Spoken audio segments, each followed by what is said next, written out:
Welcome in, ladies and gentlemen, to another edition of the On the Pony Express podcast. I'm Billy Embody. Thanks for listening. Quick reminder, guys, just $1 gets you 3 months of access to ontheponyexpress.com. Recruiting scoop, news on how the team is looking in summer workouts, both basketball and football. That stuff is about to start rolling in, as well as lots of coverage on recruiting, which heats up with the first round of official visitors this weekend coming to the Hilltop. So be sure to subscribe, just $1 for 3 months, or you could subscribe for the whole year for $50. So check that out at ontheponyexpress.com. We've got a mailbag edition of the podcast for you guys today, and want to lead off with all the questions around Pac-12 expansion, the media rights deal, conference realignment, and everything that goes along with that. So let's jump right in here. Some things might be a little redundant here and there when you get through some of the questions, but we're going to jump in nonetheless and lead off with our friend SoCal Pony. And he asks, Billy, George Kliavkoff has consistently said a media deal will come before expansion, but given the looming San Diego State deadline, do you think there's a realistic chance SDSU will be offered before the media deal is finalized? And if SDSU is offered, what's the probability of SMU being offered at the same time? I do think that the media deal will come before expansion. And look, we are in June now. People are seeing, once again, some special meetings here and there. I know our good friend and listener of the program, Pony Excess, posted that Washington State has authorized their president to basically agree to a new grant of rights deal for the school, which is notable in just a sense. And once again, you're kind of starting to see the buzz pick up around maybe something happening. And I don't have an answer on if it's going to happen this week or next, or the week after. But I do feel like the media rights deal comes before expansion. They've got to get that done. They've got to know what it looks like, because then that puts them at the final point of expansion. And if they do, in fact, go through with it, which according to sources, we think they are, and we think they did invite San Diego State and SMU. And if you look at conference realignment as a whole, we haven't really seen too many moments where you see one school brought in and then the next one brought in after that. So this is a situation where I would feel like, based on history, if San Diego State is offered, SMU is getting offered at the same time, and both schools are accepting at the same time. As far as San Diego State's deadline, which would involve July 1st, which then their exit fee from their league triples. According to most reports, it's about $35 million is what it would jump to.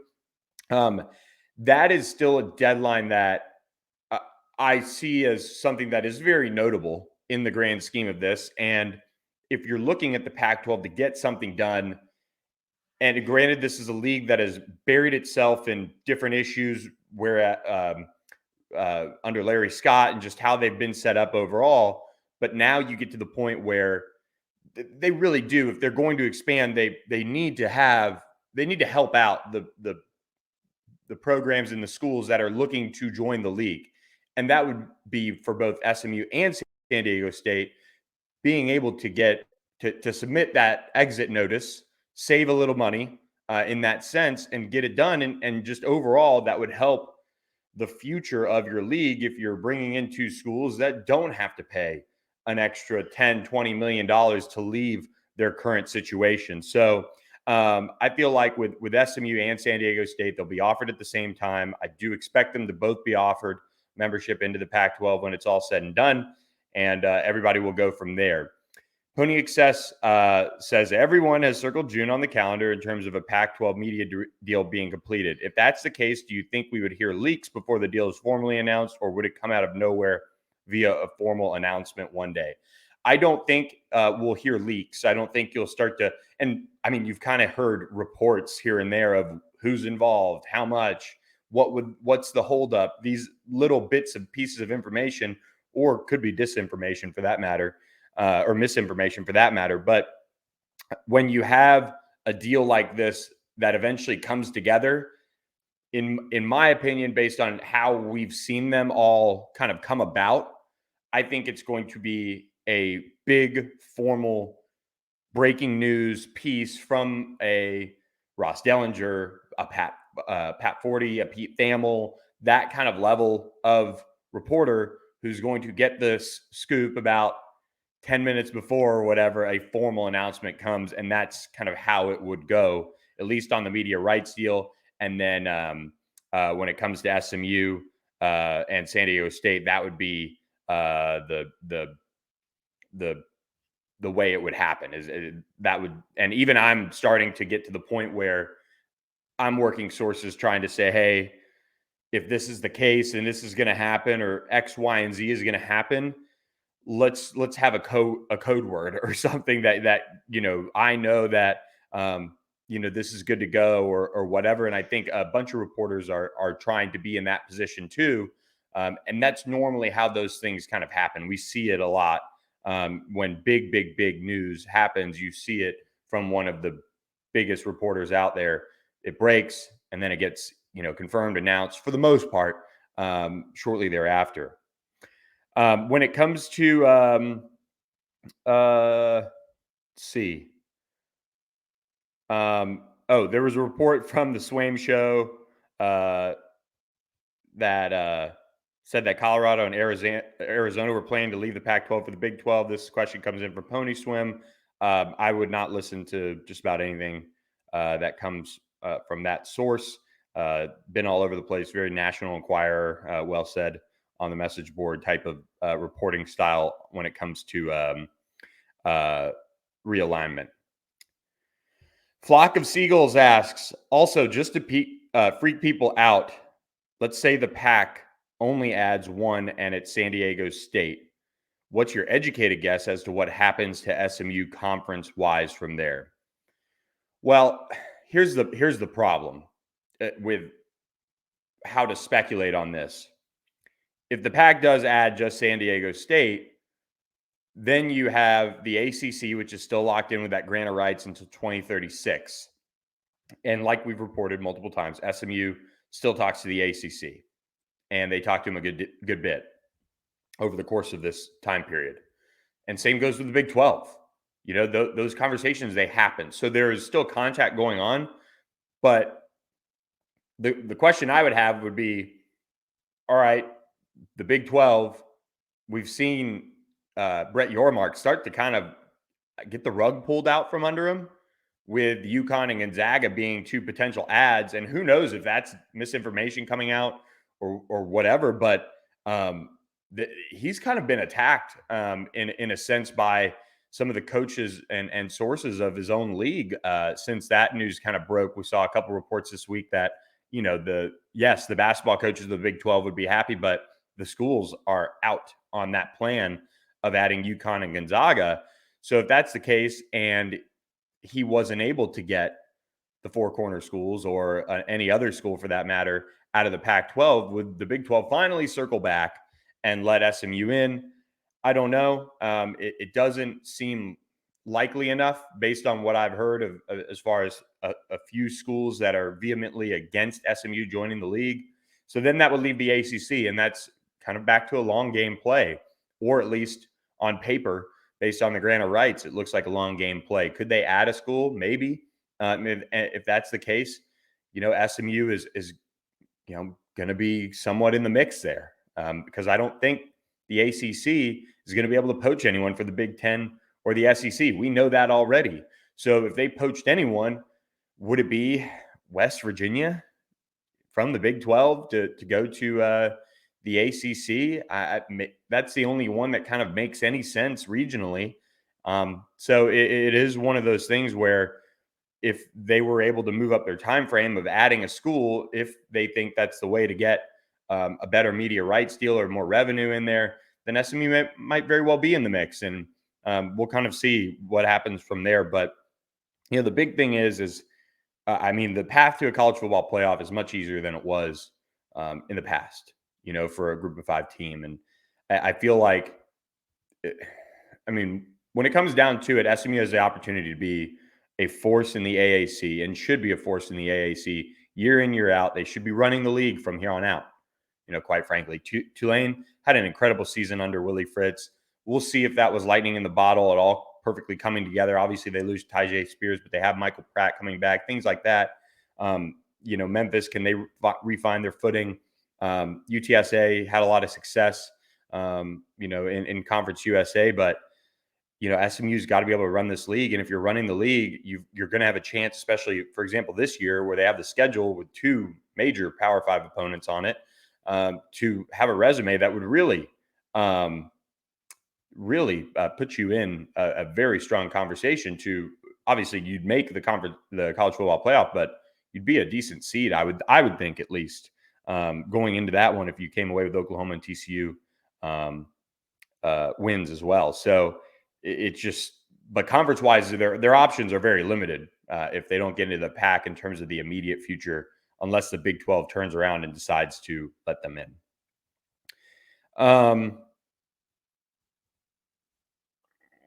Let's go.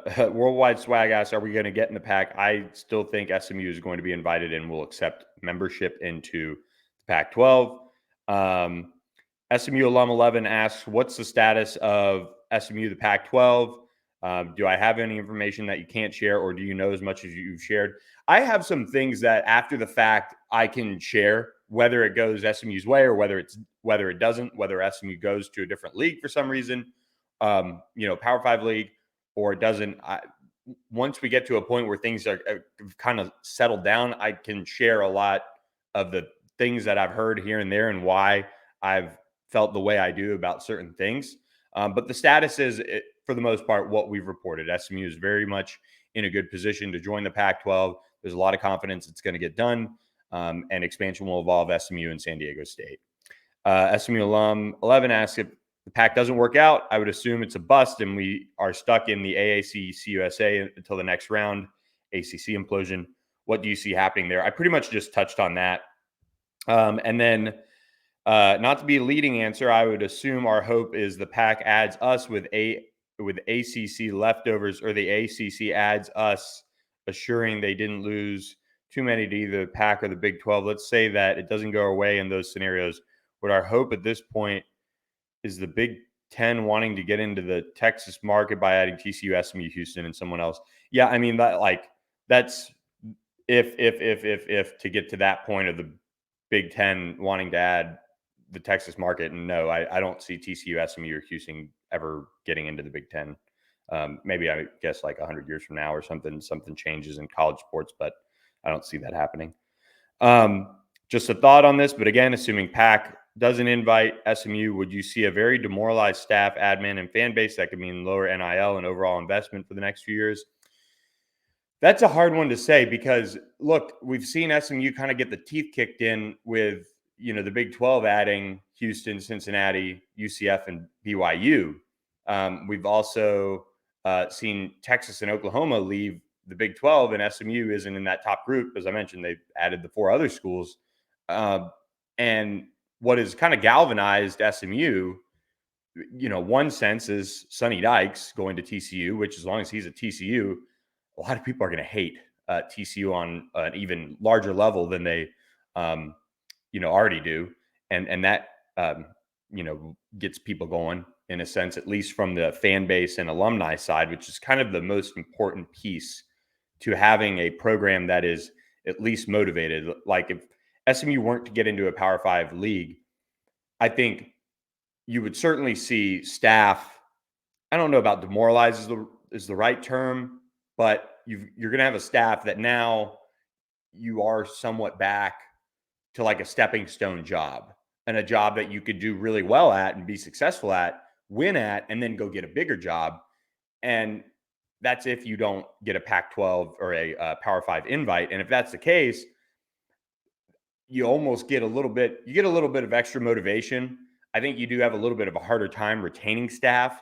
And that could mean, if they do a good job, they move up to a different job, or just, yeah, I mean, I guess that's kind of the sense. I mean, if the guy's not doing well, you'll fire him and make a move. But I don't know how that would look. I think there are pieces of the fan base that would probably get a little bit of uh, just go back a little bit to being a little bit more casual about it. I think there are a lot of people that, at least I knew when I was in school, or people that I've gotten to know over the years, that are seeing like this potential that it happens and it happens and it happens, and they're excited about that, and so they're paying attention. But if it doesn't, then they'll kind of drop back. I don't know if NIL will take as big of a hit as we think. I think the issue would be, does the talent pool that they're able to pull from on the transfer market change, and thus NIL goes down? That would kind of be the piece there, if that makes sense. So I think we've seen a group of alumni and boosters that are willing to support a very strong football program, but recruiting and needing that NIL money, a piece to it is the want to and opportunity to get into the Pac-12, both from the coaching staff and the alumni side. So I think it's almost like if they don't get into a Power Five conference, you could see maybe the talent that is interested in coming to SMU might drop down a little bit, knowing that that's not a possibility. But as we've said many times on this podcast, expansion doesn't stop. Like if the Pac-12 opts to just stay at what they are and they announce a new media deal, we're going to see a year from now another round of expansion talks start to pop up, because the ACC gets more and more ticked off at each other, and they are ready to pull the chute and stop or whatever. I mean, it's just not going to stop. So that's kind of what drives this bus overall. You know, yeah. Finally, I think that is pretty much it on the realignment talk. So, one question that transitions well into the recruiting side of things is Flock of Seagulls asks, "You've indirectly advised against spending too much time recruiting outside of Texas, and the California offers keep pouring in. Have you heard anything as to why this is, or can you speculate?" So, I think there's one thing as far as recently goes. SMU did hold the mega camp this past weekend. They had a lot of kids in town from out of state. We saw some California offers roll in to guys that were camping and deserved offers. So I think there's that piece of it. I do think SMU, and I've said this before, the two biggest states that SMU pulls from outside of Texas are Florida and California.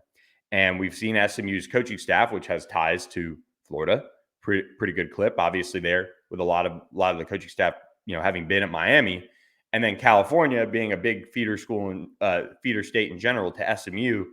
And we've seen them kind of, go out there and recruit a little bit. We saw them pull Sean Scott. They're going to host a couple of guys from out on the West Coast here in a couple of weeks. So I think they're trying to plug holes here and there. I saw some North Carolina offer, or Georgia offer. They've got an official visitor coming in from Mississippi, which isn't too far, but I think sometimes you've got to pick and choose your spots. Like if you have a connection, work your connection and see if you can get a good player. That's important. And I think that's what SMU has done, especially recruiting Florida.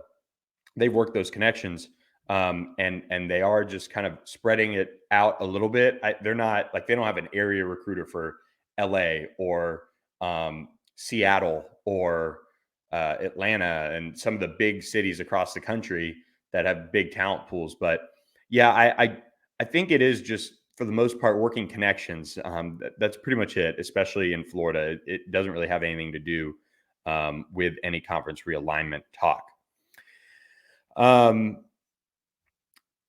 What is the next high school commit to come in? SF to Hilltop asks, and how many commits do we end June with? SMU has 2 commitments, Tyler Aronson and Jeremy Cawley, who are, pretty locked in from what I understand, and especially Tyler. So, look, this is going to be the run of official visits, guys rolling into town, getting to spend a lot of time with the coaching staff.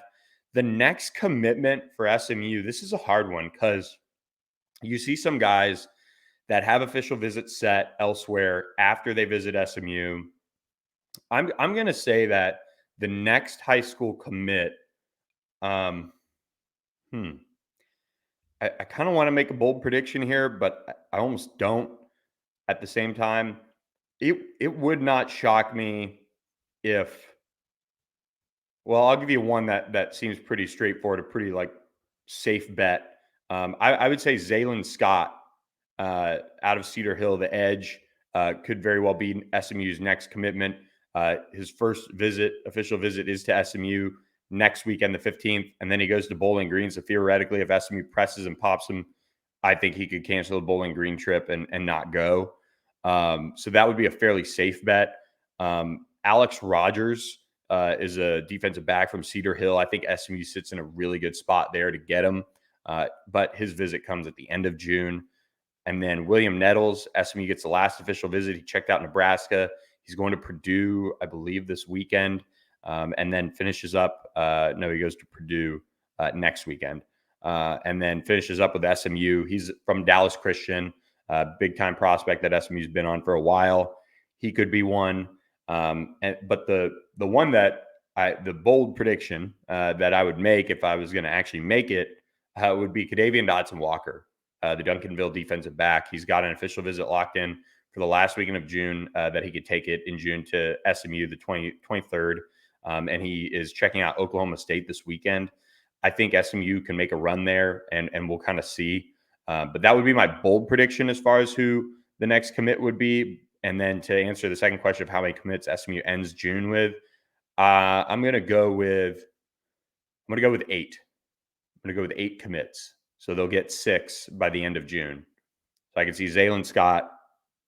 I could see a Graham Utter, the offensive lineman from Alabama. Eric Moore, the linebacker from Mississippi.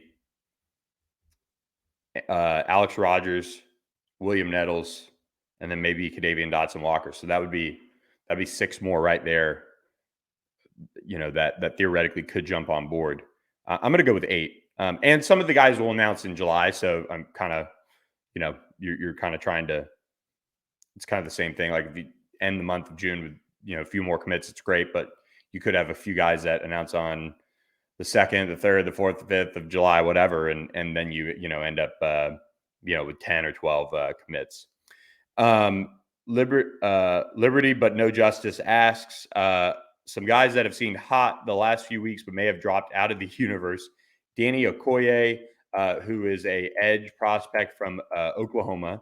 I don't see SMU as a factor in that recruitment. I know they've offered him, and he's talked about maybe visiting here and there, but I haven't really seen too much on him. And then Keondae Henry is out of Lake Dallas, and actually I'm going to get the screen share here for those of you who are on YouTube watching. SMU just it really they haven't really gotten as much traction there as I thought. He's supposed to visit a couple times and never really did. He's a 4-star prospect. He'd be a big pickup.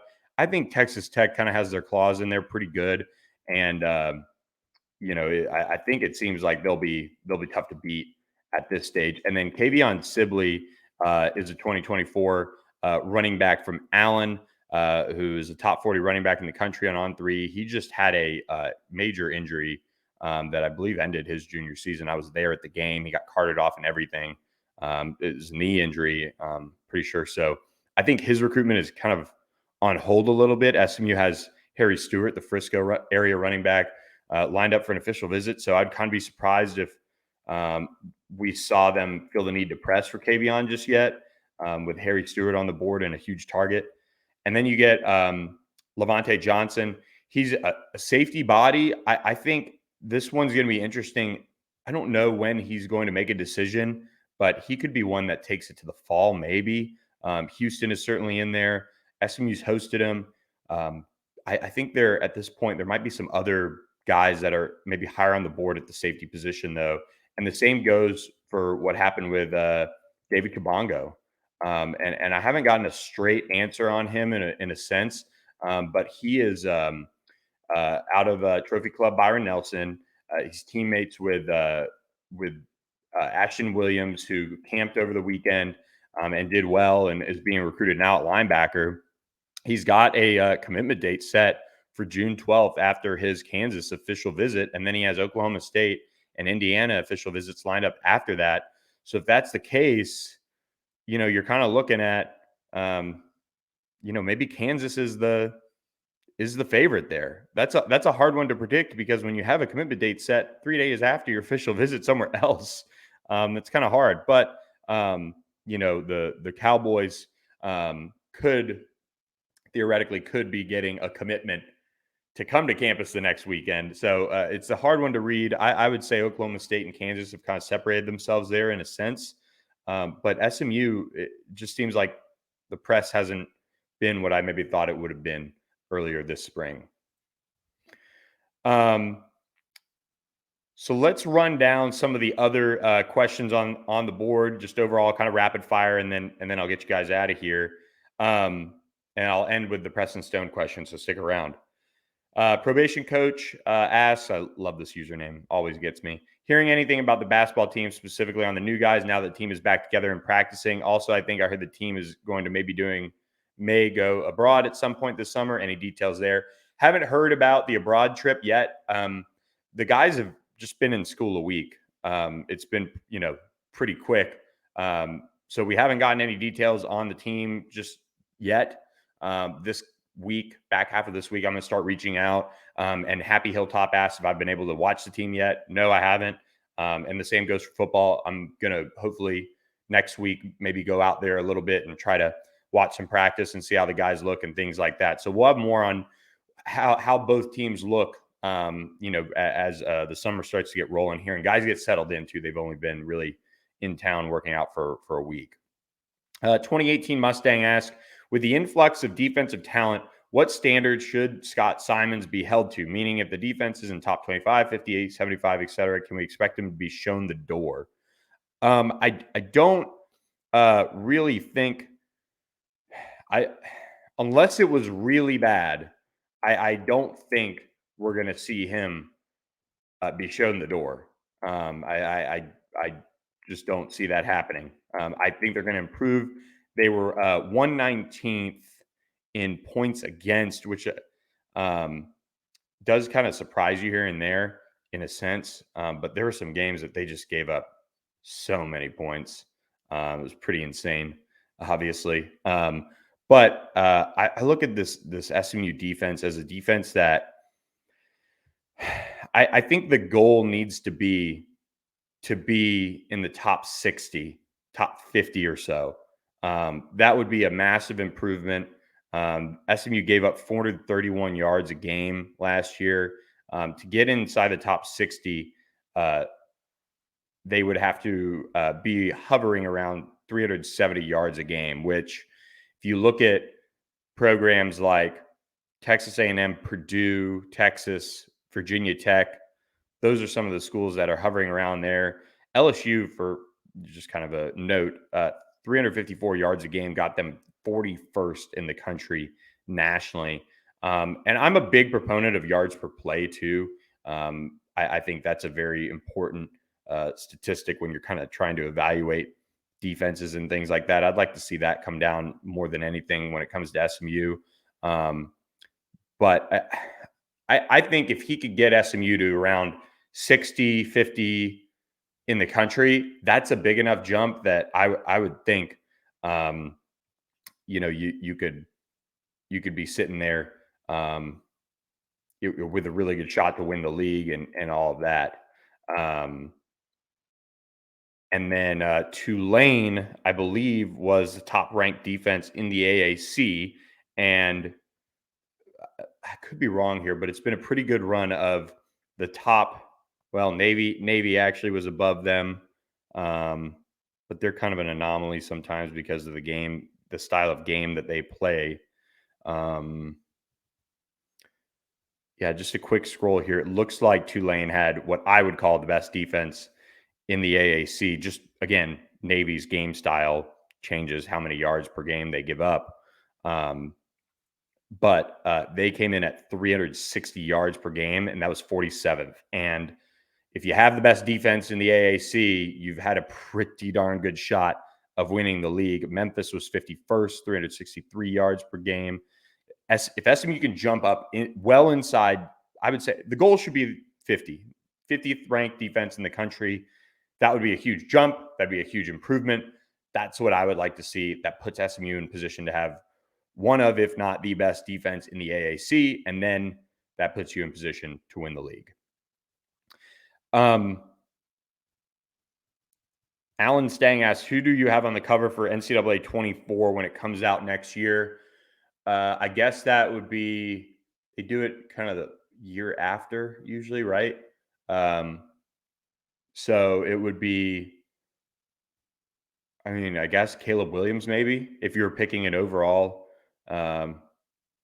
player to land on there. I'm trying to think. I mean, covering LSU, I think it'd be pretty cool if Harold Perkins was on there. And it'd be even cooler for SMU fans if Preston Stone was on there. Alan Stang, how much longer does the NCAA preside over the likes of the Big Ten and the SEC? Do you see them possibly as the next live breaking out of the NCAA to make more money? I think they could be they're the catalyst that could make it happen, that they could break apart or just completely like shed the NCAA and be like, you know what, forget this. We're just going to do our own thing. 40 something colleges or whatever make up those two leagues. That could happen. I think the NCAA is just in for a world of its own realignment as far as what it's allowed to do and what it presides over overall. So we'll kind of see what that looks like in the future. If basketball tanks similar to last year, do we fire the coach midseason or let him ride it out? Again. I think if basketball is awful, there's a chance he could get fired midseason. But I guess the big difference is, and I didn't really think about this thing with Tim Jankovich, I don't think anybody had head coach experience behind him to step up in the interim role anyway. Off the top of my head, off that last staff. But Cliff Warren does have coaching experience. So if they tanked, they could theoretically do that. But I don't know. I don't think that's really how SMU rolls. Very interesting ask, with the new football operations building and potential new conference, any word on efforts toward updates to in-game experience? So yes, they're putting up the new scoreboard in the north end zone. So it's going to be big, much bigger than the one that was in the south end zone. And then the south end zone is going to have one that's much bigger as well as the previous one once that's done. From my understanding, all the new audio and visual type of things that SMU will put in at some point will come in 2024, because I think it's all about acoustics or something and them lining all that up while they're building the operations building still to make that happen. So yes, they're working on upgrading in-game experience. It just might be, you'll see the fruits of that in 2024 when everything is done with the football operations building. CA Pony, any word on potential basketball non-conference scheduling? Not too much at this moment. So that, yes, I'll start digging around on that a little bit more, but I don't think we're seeing that. I haven't seen too much on that right now. Austin, Texas Pony asks, what is Zach line up to these days? One of my favorite players. Might be a nice summer series to look at some of the Mustang favorites and what they're doing now. Absolutely. Working on that, trying to get some former players lined up to join the pod. Zach is the head coach at Oxford in Michigan. It was where 99% sure, I'll double check right now, but where he played his high school football. Double check here. Yes. So he's back as his head coach at his high school alma mater, and doing well. Him and his wife have 4 beautiful kids, and they're doing well. So yeah, Zach, I would love to have Zach on the podcast. He's a great guy. Zach was one of the first guys I actually met at SMU. We actually during fall camp stayed up and played NCAA 14 with a couple of the other guys, like second night there, and stayed up way too late playing that. And I was in a league with him and Kyle Padron and Jeremy Johnson, Michael Gwynn, who's now coaching at he's at Texas State now? He was at Sam Houston. Yeah, he's a defensive line coach now at Texas State. Yeah, so a bunch of them we were NCAA. Well, I guess we were NCAA 10 back then, or 08 or 9 or something. But anyway, we were playing video games a lot back then. Bumgarner asks, basketball, what's a realistic expectation for the season? Can they compete with Memphis for a conference title in Houston and Houston being gone, I would say yes, they can compete. It's just got to come together. I mean, we talked about free throws last year being a difference in this team winning 13 games, and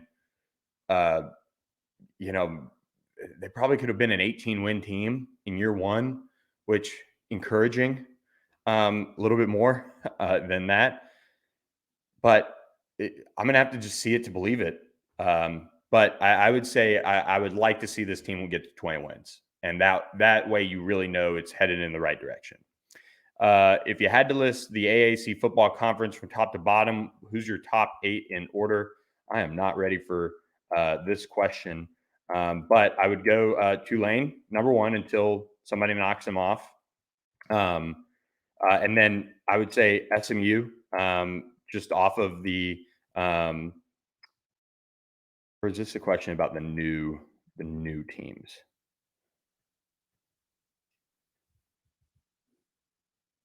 Yeah, no, okay, top 8. Yeah. Tulane at the top. I would say SMU right after them. And then this is hard. I think UTSA. I've got to go with UTSA, and then Memphis, and then UAB. I'll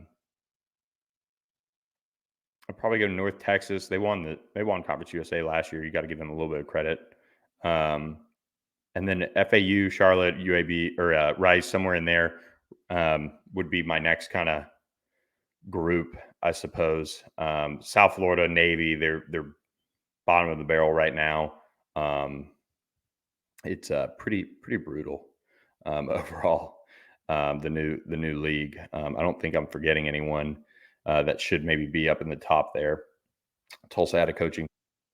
Temple's bad. So, all right. Bumgarner, last one from him. For younger SMU alums, serious question: what's a reasonable allotment of money per month for a parent to provide a male freshman at SMU this fall? Talking enough money to grin at his shenanigans, but not enough for his father to possibly kill him from his bad decisions. I have no idea. If he's a freshman, he can eat pretty much exclusively on campus. That's hard. I mean, I would probably say about $800. I mean, maybe I'm wrong on that, but just kind of think like they grab a dinner out once, sometimes twice a weekend. You're looking at $40-$50 there if you're into shenanigans. And then, $100-$150, you got to ration out for spending at the bar a little bit. Again, not advocating underage drinking and just buying sodas and stuff, but yeah, 800 to 1,000. That's my guess. 4 weekends in a month. I worked off of about 400. So times changed, I guess, as I'm adding that up. Very interesting asks, with 92 days until the home opener on 9/2, do we have a backup plan in case there are construction or occupancy issues? There won't be. It'll be fine. Like, they're going to move the turf back up. They'll have it at a point where it'll just go straight up quickly. There's not going to be any issues. STL Pony, what's the rough weekly OTA schedule in summer sessions? They lift in the mornings. The freshmen do have the 6 a.m. lift, I'm sure. And they kind of rotate between that and conditioning runs and things like that. And then the afternoon, they can do some throwing and 7-on-7 and things like that on their own. And I think they get about an hour a week, I think 2 hours a week of film with the coaches. So they work in some of that as well. Can you ask Jordan Hudson why he chose a white G-Wagon versus a classic black? Yeah, I mean, he didn't want to be viewed as the June Jones of G-Wagon, so he went with the white one. That should be it. So let's wrap up the podcast with, first of all, expectations. SMU quarterback Preston Stone is taking over as the starter this season. Tanner Mordecai is gone. Whiskey Pony asks, how many yards do you think Preston Stone throws and runs for this year if he stays healthy? And a follow-up question to that, and we'll kind of break this all down. Ponyfan81 asked, last year about this time, you seemed pretty bearish on Preston's potential. Now he's the guy. Do you still have concerns, or did something change your view on his current abilities and potential over the next few years? I feel like when you look at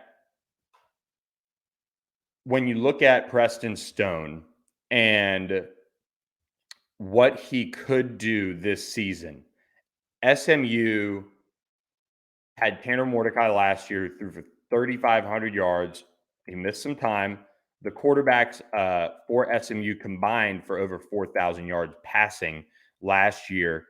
And the run game with them really wasn't anything to write home about. Obviously, Tanner Mordecai didn't run the ball enough when he had opportunities to. He had 100 yards. Preston Stone had 63 yards on 14 carries.